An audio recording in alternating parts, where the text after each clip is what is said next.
How this works, to several advantages, is it means that the cell membranes can actually change shape. And they can change chemical composition, which means that they can change in reaction to environmental stimuli. The cell can respond by changing its skin, basically. This also means that membranes of cells can fuse. And there's one classic guy that uses this every single time it wants to eat, our friend amoeba. When it wants to move, it's forming those pseudopodia, those false feet. It is deforming its cell membrane. Because the cell membrane is fluid, it can be pushed out without falling apart and leaking all over everything. And what it can also do is help it to eat. Does anybody know how an amoeba eats? It basically comes up to the paramecium and gives it a big old hug of death. It's a process called exocytosis, which we'll get to at the end of the chapter.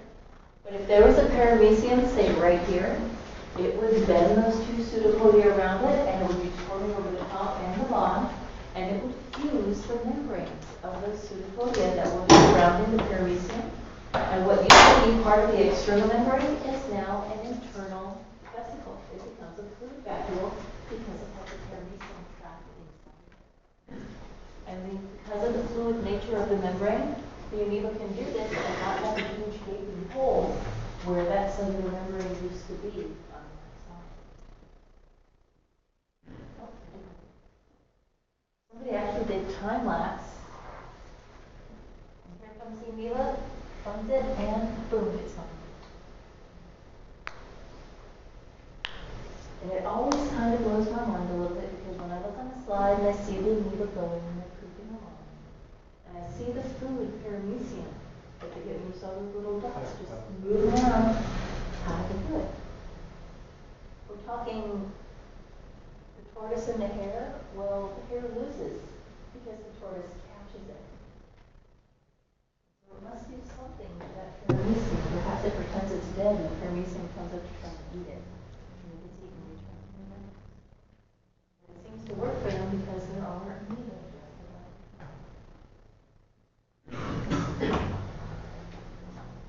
So then it goes from there. On page 129, figure 7.10, it gives a very nice rundown of the different functions for the membrane proteins, but it talks about them a little bit more in the transport mechanisms in which they are involved. So some of this is going to start to be familiar from lab. And so we have two basic categories of transport mechanisms, something we call passive and something that we call active. The big difference between the two is energy. Passive transport requires no energy use by the cell. It's going to happen whether the cell wants it or not. Active transport is something the cell has to actively work towards getting or getting rid of. So active transport requires energy use by the cell. Another way to think of it is, in terms of concentration gradient, passive transport goes with the flow. Materials will move into the cell from an area of high concentration to low, or they will move out of the cell because they're higher concentration within the cell, and they will move outside. Active transport, therefore, is going against that concentration gradient. It would be like trying to push water uphill. It's not going to go on its own. So the classic example, the simplest type of passive transport is diffusion, which is merely the movement of particles or molecules or stuff, whatever you want to call it. Because it will change depending on whatever you're looking at. But it's going to move from an area of high concentration to low. What are the things that can affect the rate of diffusion? Temperature? How does that affect it? Faster. The hotter it is, the faster things will diffuse. And the colder it is, the slower. What's another thing that can affect the rate of diffusion? Water concentration. Something concentration. And we're not talking about water. We'll see what we're on. Which one would go faster? Oh, I'm so disappointed. Oh, That? Or that? Which one has the steeper downhill slope? This one, you're going to go really, really fast. A very high concentration difference or concentration gradient. This one, it's very close to being the same on both sides. So this is kind of like this, where if you're going to do it, that's where your concentration is. So the higher the difference, or the larger the concentration gradient, the faster diffusion will go. It actually works exactly the same way for osmosis. So temperature can affect it, and gradient can affect it. So when we're actually thinking about osmosis, it's actually a special case of diffusion we're almost always looking at in water.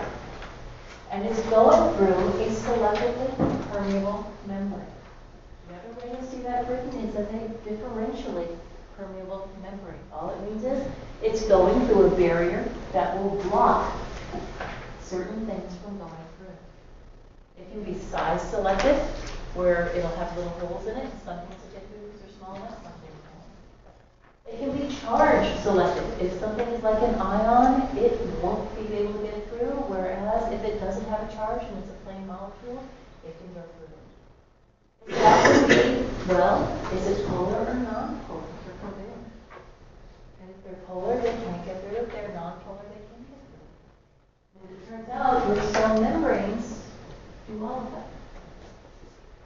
They're very, very selective. So here we're looking at the black line of the membrane. The dots are solute, the blue stuff is water, and it's saying that the water is going to go that way. Why? There's more water molecules on the right side than the water is polar. Water is polar, but which side has more water? That side. How do you know? There's less solute. So as soon as you start thinking about osmosis, this is where the things come imperative. You're looking one side, keep the other side in mind. When you're looking at water, look at what is in the water. The side that has more solute will always have less solute. The side that has less stuff or solute will always have more water or solute. That's the only way. If you were just looking at it, it was just this one side, you'd have nothing to compare it to. So this has more solute, it has less solvent, so there is less water on this side. So the water will go from higher concentration to lower concentration. Even though it looks like it's going towards the more crowded area. This again depends on the concentration gradient. And now we have our three terms. When something is said to be hypertonic, hyper means more, tonic is referring to solute. So hypertonic has more solute, therefore it has less water. Less solvent or less water. One kind of funny way to remember it is, well, if you give your kids a whole bunch of sugar, you're giving them a whole bunch of solute. You're making a hyper. So hypertonic is more solute, therefore less solvent. And this is labeled as a hypertonic environment. So these big things here are the solute molecules, the little purple guys are the solvent.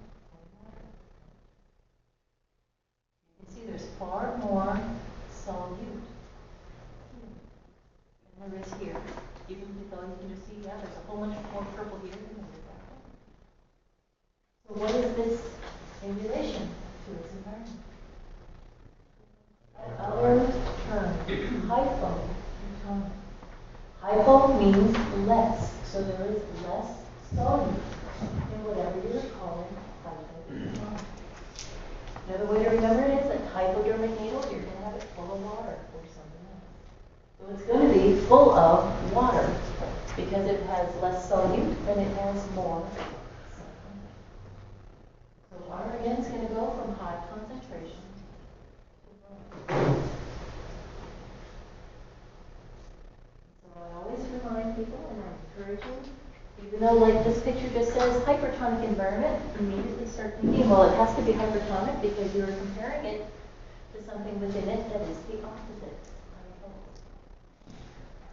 You answer something on a question, like a question on a quiz, and it just says, "Oh, it's hypotonic."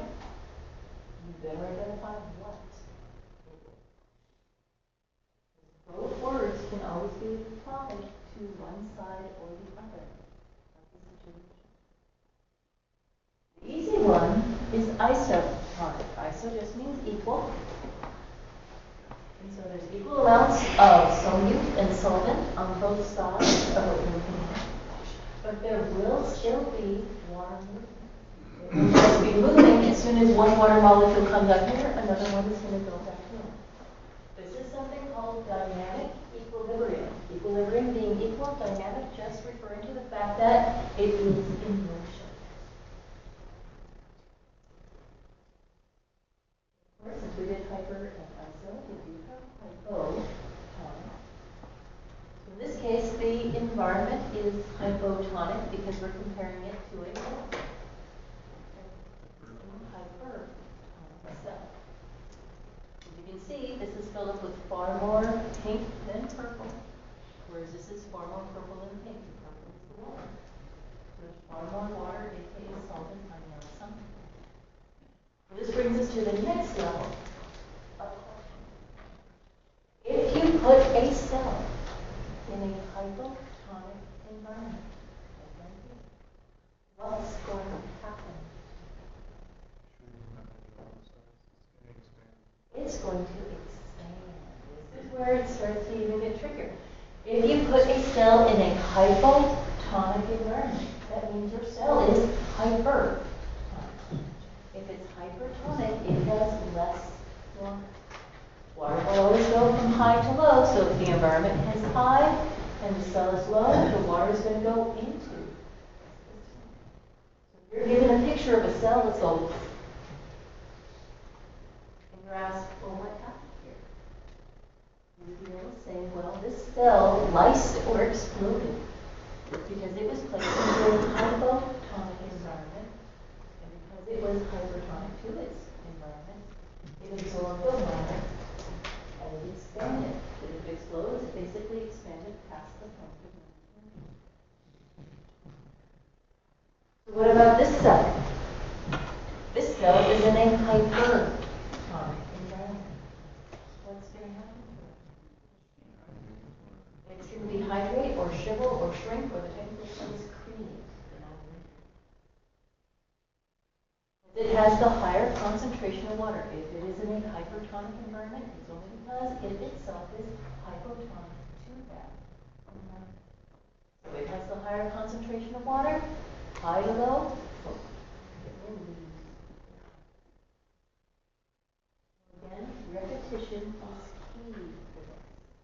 You're going to get it in the questions in your lab, you're going to have some questions in the homework, but don't let yourself flashcards are awesome for this as well. It will be on exam number 2, but it will also most definitely be on the lab practicum. Not only get the terminology straight, but start practicing using both sides for whatever scenario you're given, and then trace where the water's going and what will happen to where the cell is put in whatever type of environment. If you're able to do all that, no matter what question you throw at you, you have the answer.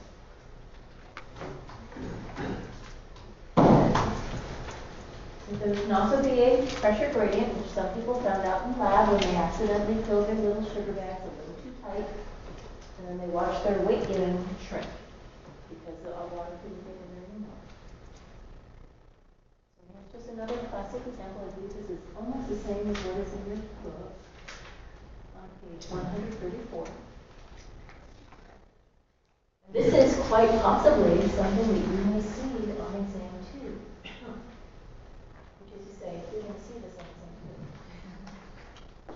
By the way, also, now that the take-home exam is done, don't throw away your homework assignments if you're in the habit of doing that. Because I tend to recycle questions onto the exam. So that's also why I give you the right answer on your homework assignment. So there's always going to be a certain percentage of, I swear I've seen this question before, because you have. Heard it again. This cell is in a hypotonic solution. Therefore, how would you describe the cell itself? Hypertonic. So the water went to the low concentration in it.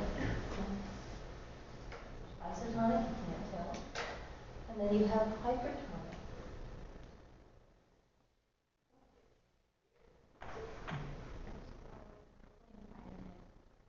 The cell is hypertonic. Or the environment is hypertonic. The environment is hypertonic. How do you know besides the fact that it tells you? Because the cell will what? Shrivel. The only way to shrivel is if it lost something, and since we're talking about osmosis, the only thing it loses is water. If it lost water, it had to lose water because it had it in a higher concentration, so the water is lost. There's a lot of different ways that you can start to think about it. So when we come back, we will pick up here and look at the rest. I strongly recommend you read the rest of your notes for chapter 7. If you read chapter 7 itself, that will be better. Because I'm going to go through it very on Tuesday. Your homework for this weekend is a bit longer. It's actually twice as long. Because half of it is from chapter 6 and half of it is from chapter 7. Your homeworks now are starting to be preparation for your in-class exam. These are the same style of multiple choice questions that will appear on your in-class exam. Be sure to pick those up.